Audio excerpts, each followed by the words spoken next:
Hello and welcome to the 49ers First and 10 podcast.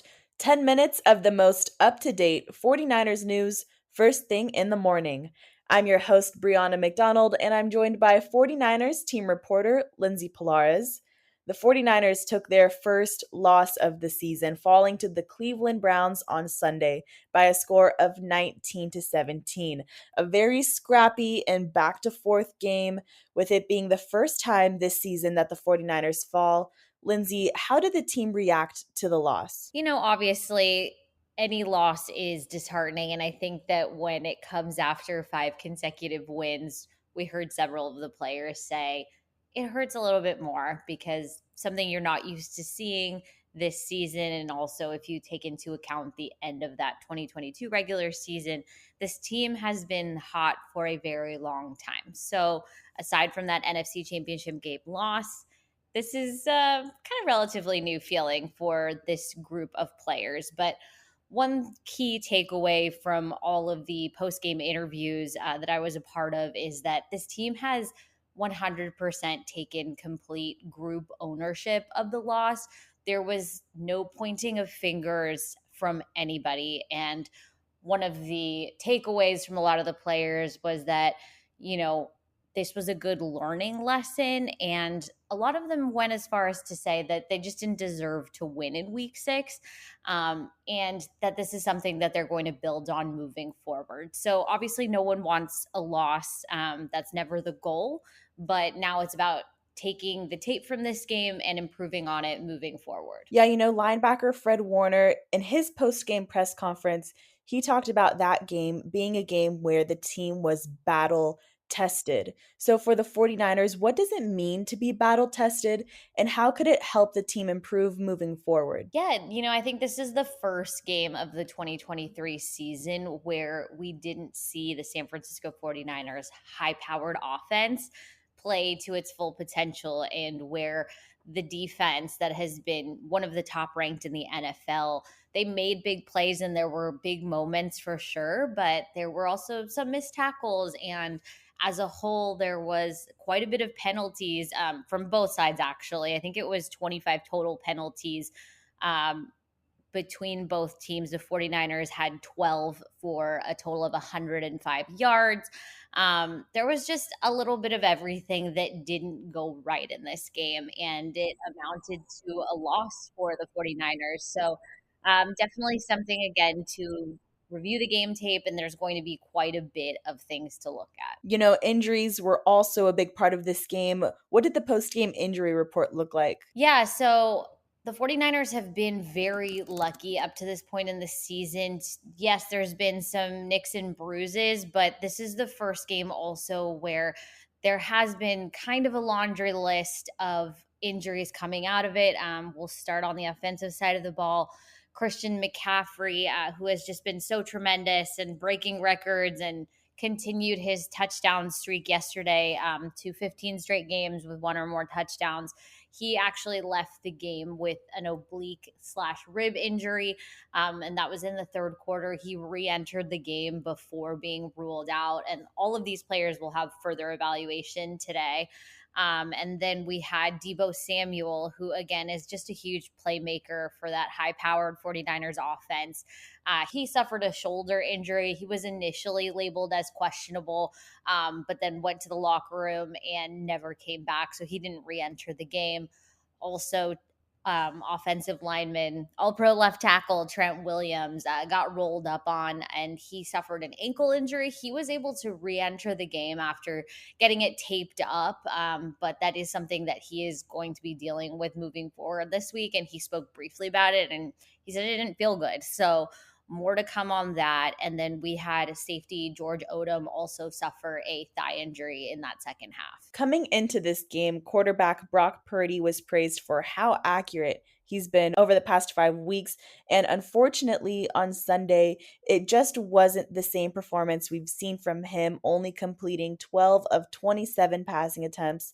So what went wrong for him in this game, and how was Cleveland's defense able to attack him? Yeah, so Cleveland's defense had a ton of pressure on Brock Purdy and was definitely a huge challenge for the 49ers offensive line. But in addition to that, Brock Purdy had a human day. He is a normal person that is going to go through ups and downs. And like you mentioned, it was an off day for Brock Purdy. I think one of the most evident kind of things that just didn't feel right about yesterday was just his connection with wide receiver Brandon Ayuk. Those two have made some incredible throws and catches with each other throughout the course of the season that you always wonder, like, how did that catch even happen by Brandon Ayuk? And that just wasn't there yesterday.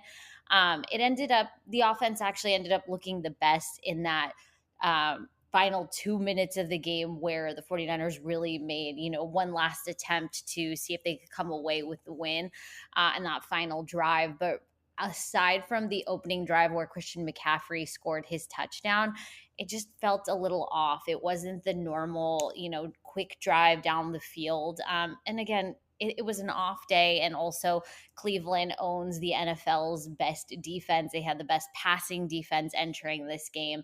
And we really saw that. Myles Garrett was obviously a factor as well. They just got a lot of pressure on Brock Purdy. It threw the entire offense off. And yeah, it was an off day. Head coach Kyle Shanahan said also that it's really hard to lose the game on the very last play, and it fell on rookie kicker Jake Moody. His 41-yard field goal attempt in the final seconds of the game was no good. This was a tough one because it was his first game on the line, pressure kick in the NFL. How did Kyle Shanahan respond to this, and what steps does Moody have to take to bounce back? I think the approach that head coach Kyle Shanahan took in this situation was the exact same approach that the entire team took. And while it does sum up to a big moment in that game and where the 49ers could have potentially walked away with the win, there were so many mistakes identified, not just by the head coach, but by each individual player that was the last play of the game. So it gets a little bit more attention, but the game was lost over the course of 4 quarters, right? It wasn't just on Jake Moody to make that kick and make the whole, loss go away. So obviously something to build off of because it was a high pressure situation. And as his career progresses, the 49ers want to know that, he's going to be able to handle those situations, but he's a rookie. This is his sixth NFL regular season game, and these are the moments that you build off of. And we heard it from Fred Warner. We heard it from Trent Williams. This was not all on Jake Moody. There were several moments over the course of that game in which, plays could have potentially altered the final outcome of it. And although it's unfortunate to take the first loss of the season, there was some good we can take from this game, and we'll start with the offense. Although it was getting tough to push downfield at some points of the game, San Francisco still found a way to score on the opening drive of the game, and running back Christian McCaffrey extended his touchdown streak. Tell us about that moment. Yeah, so I think the 49ers offense started out well on their opening drive. Christian McCaffrey scored a 13-yard or caught a 13-yard touchdown pass to extend his streak of touchdowns to 15 straight games. And now he is tied with two Hall of Fame running backs, O.J. Simpson and John Riggins, for the second most consecutive games, including the playoffs, with a touchdown in NFL history. So he continues to perform week in and week out for the 49ers and just has been such a force for the 49ers offense.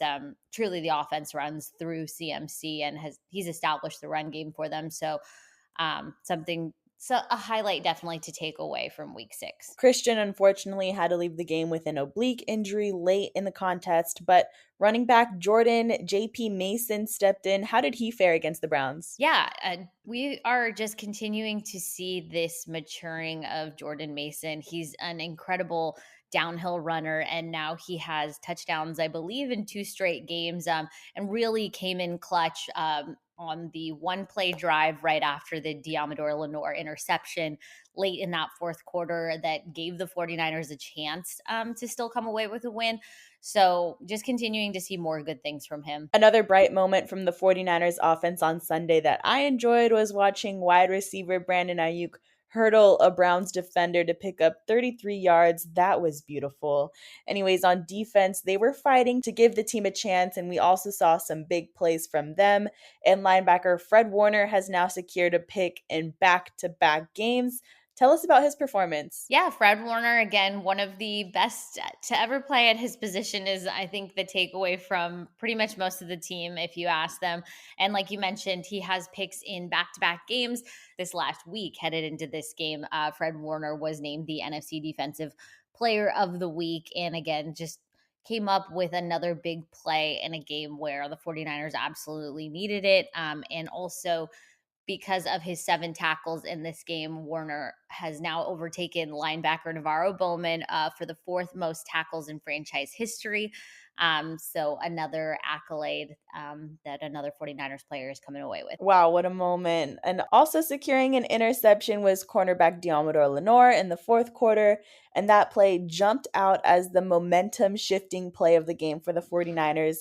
Unfortunately, it was just a little too late in the contest, and the offense was unable to capitalize. But linebacker Randy Gregory made his name known to the Bay on Sunday and got his first sack in red and gold. How does he fit in with the team's defensive unit? I think his acclamation to the team, I'll just compare it to Christian McCaffrey coming in last season. He had a little bit more time. And I think obviously any extra time learning the playbook is super beneficial, but it looks like he is definitely going to be a figure in this defense moving forward. I asked Kyle Shanahan post game just what he made of Randy Gregory's first outing in a red and gold uniform. And he said he had to look at the tape, but the overwhelming feeling that he was walking away was that he definitely saw him make some plays. And he pointed to that sack as well that came on 3rd and 22. And it was for a loss of 7 yards and it forced a Browns punt. So again, definitely a good addition to the defense. And we saw him make his first real big play for San Francisco. It's a quick pace in the NFL, and the team will have to digest this game quickly, then look forward to the upcoming week because they'll be playing in primetime for Week 7 on Monday Night Football against the Minnesota Vikings. What do the next couple of days look like for the team? Yeah, so I'm actually looking at what the schedule is going to look like. And because the 49ers do have an extra day to prepare heading into that Monday night game for Week 7, Monday and Wednesday are going to be player off days. So players won't actually be back in the building until Tuesday. I'm assuming to do what they normally do on Mondays, which is review the game tape. And then the rest of the week will kind of look exactly like a normal game week. It's just shifted down one day. So Thursday's really Wednesday and move on down the line. And the team heads to Minnesota over the weekend. All right, well, that will do it for today. Thank you so much, Lindsay, for joining me in this update. Don't forget to follow First and 10 on Spotify and Apple Podcasts. Turn on the notifications so you're in the know when we post any breaking news updates. And thank you, Faithful, for tuning in.